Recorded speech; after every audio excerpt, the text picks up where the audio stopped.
What do you do in a world drowning in AI slop content? How do you stand out and actually connect with people when anybody, anywhere can crank out a video in 30 seconds or probably less? Some people think that the solution is going to be bans. For example, YouTube banning AI content, Spotify banning AI music, platforms publicly taking a hard line on this.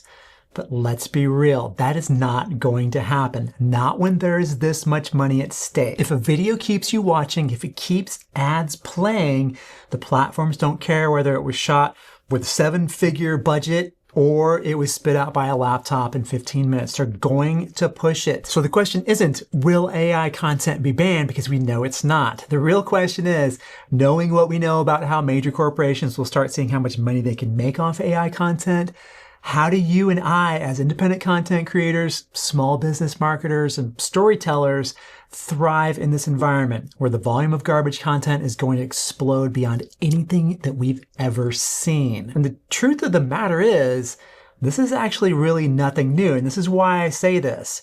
This moment is not a break from the past. It's a continuation of a century-long pattern. Media has always been optimized for attention. In the 1950s, advertisers invented the soap opera, not because anybody thought As the World Turns was a work of art, but because it kept housewives sitting in front of the TV long enough to sell them detergent.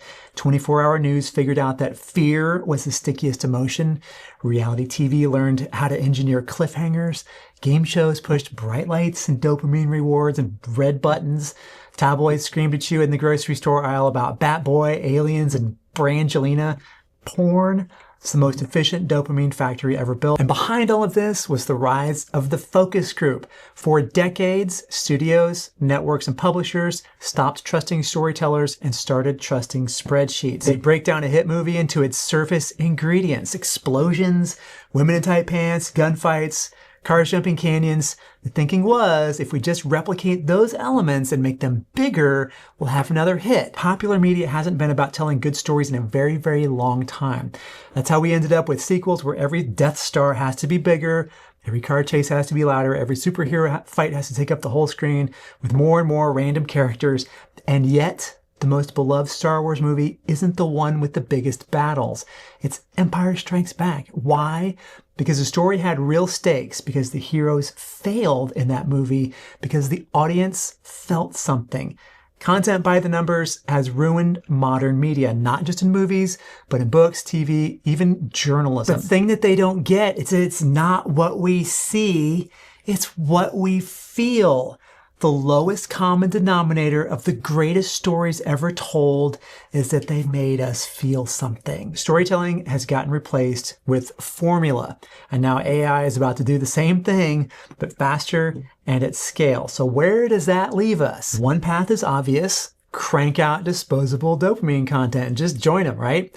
Skydiving cats, fake M&M's tracks, fake Bible passages, AI Instagram influencers. I mean, it's a race to the bottom, and a lot of people are going to make a lot of money doing this. But here's the thing. AI isn't just democratizing slop, it's democratizing everything. And I think this is where it gets interesting for you and me. For the first time, regular people can make content with the production value of a studio. Stunning visuals, convincing characters, entire worlds, music. The same tools that churn out garbage can also help you tell the story you've been carrying around in your heart and soul for years. And by the same token, if you're a business owner, AI won't ruin your business, but another business owner who uses AI will absolutely eat your lunch. The companies that embraced AI will outmarket you, outpublish you, and outscale you. They'll pump out content faster, test more ideas, and reach more people while you're still staring at a blank screen. So you've got a choice. Ignore AI and get left behind, or use it to amplify the parts of your business, your message, your personal brand that only you can bring to the table. Your story, your expertise, your point of view. AI clears away the grunt work, the research, scripting, SEO, editing, all that stuff, so you can focus on building the personal connection that actually matters. And if you're a storyteller, this is your shot. How many times have you walked out of a theater thinking, well, that was a great idea, but I would have told that completely differently? Wouldn't The Force Awakens have been a much better movie if it was just about Kylo Ren's backstory, like how he came to be, how he was? But what a catastrophic disappointment. Kid born to be a hero, falling into darkness. Would he be redeemed or not? Why did he kill his dad?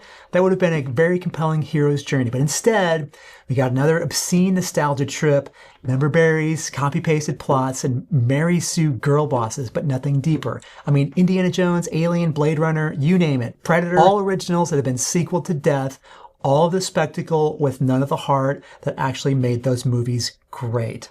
And now, you don't have to just wish somebody had told the story differently. You can do it yourself.